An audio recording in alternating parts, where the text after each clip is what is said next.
Other challenges that you face along the way, because like you're going from investment banker working crazy hours in that, I'm sure, to probably startup founder working crazy hours, and in the middle of all of that, it's like figuring out one thing after another, from like hiring to product to whatever, all these different things. What have been like the biggest challenges for you as you've built this company the last 7-ish years? I think learning how to be really good at hiring was something I definitely had to learn. I think early on when I was starting Rho, someone told me, nobody's actually that good at hiring, and 60% hit rate is, about as good as you can get. Yeah. And I sort of took that at face value, and I think that was wrong. I disagree with that now. What do you mean? What do you think?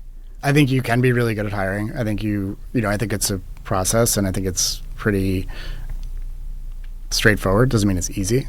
You need to build a great employer brand. First, you need to build a great culture. You need to build a great employer brand.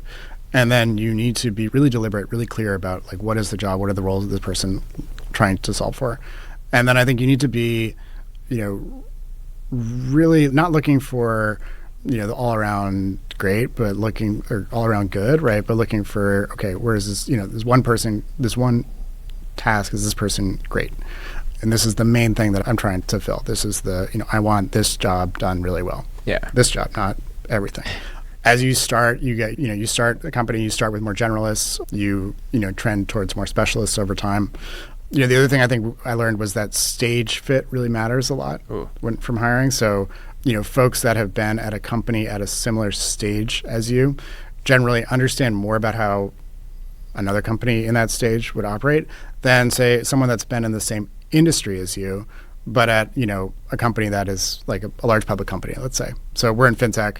Generally speaking, folks that have worked in commercial banking may not be a great fit for Rho. Sometimes they are, and we have some amazing people that work there. So, we definitely like look at every applicant. But from a percentage basis, our hit rate would be higher with someone else that was at a Series B startup or C startup that may not be exactly in this space. Just the time to ramp, the time to learning is much faster, at least we've experienced. Again, there's talent everywhere, and there's no like one place, and we have a phenomenal recruiting team that looks for people everywhere. But those were learnings that I think that I experienced. I was just talking to a couple of engineers at a Series B company last night in New York here, and they were saying, and so they are remote, and they were saying they'd have to make 30 to 40% more to be in office. I think it was like 4 days a week. So I was trying to get it in their heads, like, what are they thinking about with that?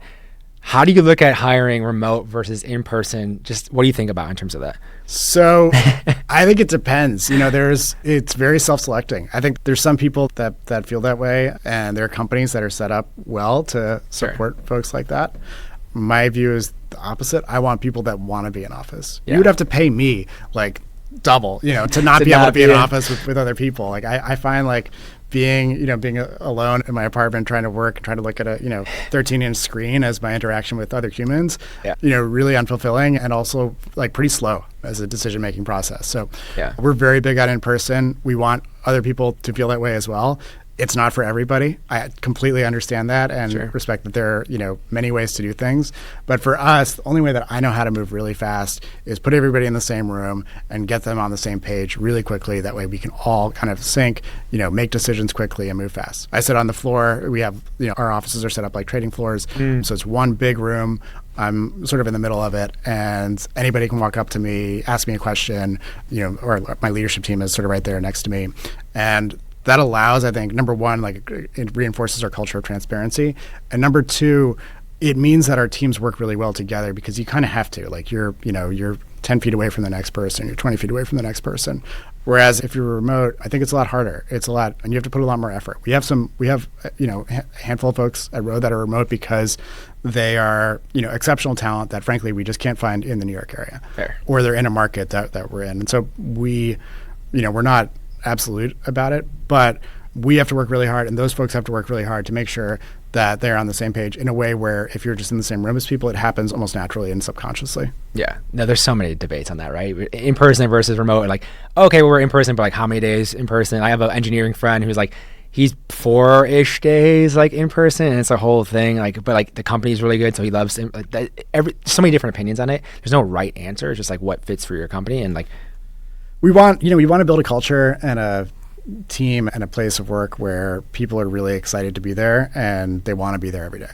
Yeah, and that's and also for you, like you grew through community, like through events in person. I can imagine, like, if you did that growth and then you just didn't have an in-office culture, it'd be very strange to be like, we love in person, we love events, and then we're remote, we never see each other. That would just be odd. Yeah. So again, that may just be me. That works. But that's that's how I know how to do this. Yeah. And one thing we had to talk about, because you've raised a bunch of money, is like you're in finance, so a little bit different in terms of you in that world kind of, but like in terms of raising capital, you hadn't raised money for a venture-backed company before. No. So like, take me through that in terms of what's helpful. I'm thinking about my listeners and my people who are going to watch this, like, who haven't raised capital before. Like, what was helpful for you in that process, even going from the early stages to then you have metrics and you have growth. It's a little bit different. Take me through that fundraising process for you in Rho. Starting with the first one, maybe. Yeah, sure. Each stage is really different, and at each stage, investors are looking for different things. At seed stage, they're looking for an idea. They're looking for a team. They understand that there's at least a medium probability that idea may shift.